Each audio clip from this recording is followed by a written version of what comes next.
The email arrived at 11:47 p.m. on a Tuesday. Sarah stared at the glowing screen of her phone, reading the same 3 lines over and over until the words blurred together. Her position had been eliminated. Effective immediately, she had 2 weeks to transition her projects. She should have felt something: anger, fear, devastation. Instead, there was just a hollow numbness that settled in her chest like a stone. This was the 3rd major setback in 18 months. First, her engagement had ended when her fiancé admitted he'd been having doubts for over a year. Then her mother's cancer diagnosis, which meant flying back and forth between cities, sleeping in hospital chairs, and watching the strongest woman she'd ever known become a shadow of herself. And now this. Sarah set the phone face down on her nightstand and pulled the covers over her head, the way she used to as a child when thunderstorms frightened her. But there was no hiding from this storm. It was already inside her, and it had been building for months. The next morning, she couldn't get out of bed. Not because she was tired, she'd barely slept, but because she genuinely couldn't see the point. What was waiting for her out there? More rejection, more loss, more proof that no matter how hard she tried, life would find new ways to knock her down. Her mind spiraled through every failure, every mistake, every moment of inadequacy she'd ever experienced, playing them on an endless loop like some cruel highlight reel of her shortcomings. By noon, she still hadn't moved. Her phone buzzed with concerned messages from friends and family, but she let them pile up, unanswered. Responding required energy she didn't have. Pretending to be okay required a performance she couldn't give. It was her younger brother Marcus who finally broke through. He didn't text or call. He showed up at her door with Thai food and refused to leave until she let him in. They sat on her living room floor, containers spread between them, and he didn't ask if she was okay. He didn't offer platitudes about doors closing and windows opening. He just sat with her in the mess of it all. "Remember when Dad used to take us fishing?" Marcus said eventually, picking at his pad thai. "You hated it, said it was boring and pointless. But you kept going because you didn't want to disappoint him." Sarah managed a small smile. "I never caught a single fish." "That's not true. You caught one. That tiny sunfish that we threw back. You were so excited, you nearly fell out of the boat." He paused, studying her face. "You know what Dad said to me that day, when you weren't listening? He said you had something he wished he'd had at your age. Persistence. The ability to keep showing up even when you weren't getting what you wanted." The words hit harder than Sarah expected. She'd forgotten that version of herself, her one who kept casting the line even when everyone else was catching fish. When had she lost that? When had she started believing that setbacks meant she should stop trying altogether? That night, after Marcus left, Sarah did something small.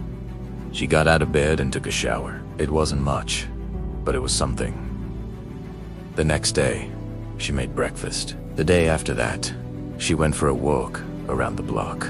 None of these actions fixed her problems, but each one proved that she could still move forward, even when forward felt impossible. She started keeping a notebook by her bed, and every evening, she wrote down 3 things. One thing she'd done that day, one thing she was grateful for, and one thought that was draining her energy. The entries started simple. Brushed my teeth. Coffee tasted good. Worried I'll never find another job. But over time, they evolved. Applied to 2 positions. A stranger smiled at me at the grocery store.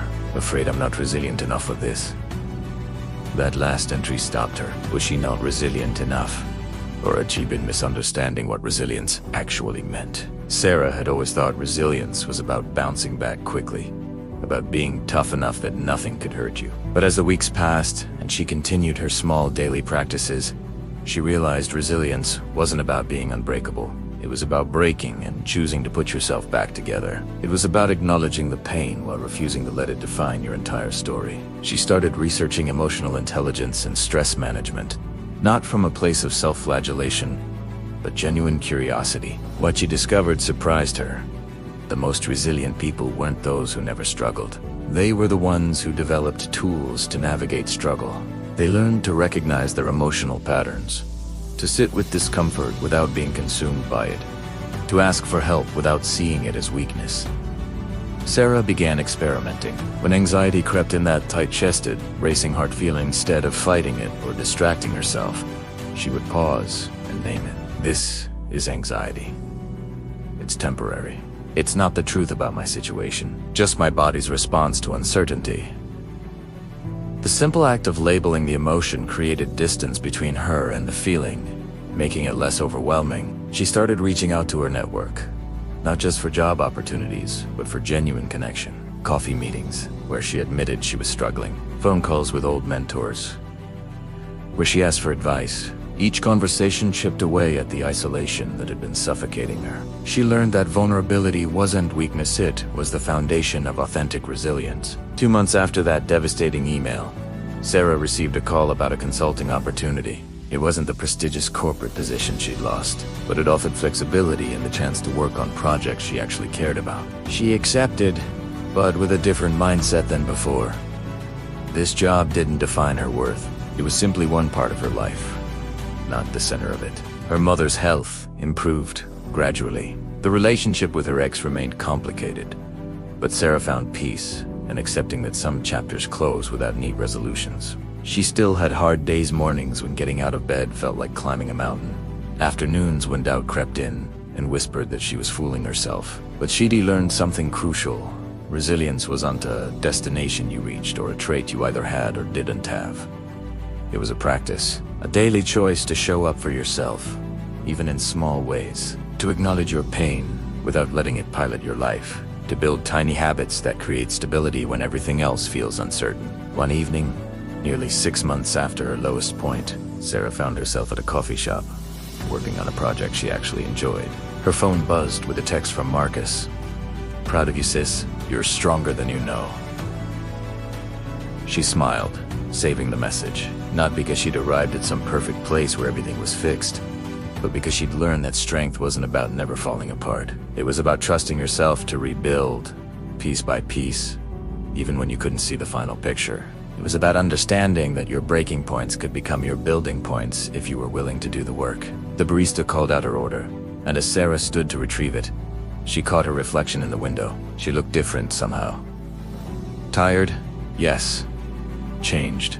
Absolutely. But there was something in her eyes that had been there before, a quiet confidence that came from knowing she'd walked through fire and found herself still standing on the other side. That night, she wrote in her notebook, "Today I realized resilience isn't about being unbreakable. It's about breaking and choosing over and over again to piece yourself back together. And maybe, just maybe, that's the most powerful thing we can do." What's one small practice that's helped you build resilience during difficult times? Share your experience in the comments. Your story might be exactly what someone else needs to hear today. If this resonated with you, subscribe for more stories about turning life's toughest moments into opportunities for growth and transformation.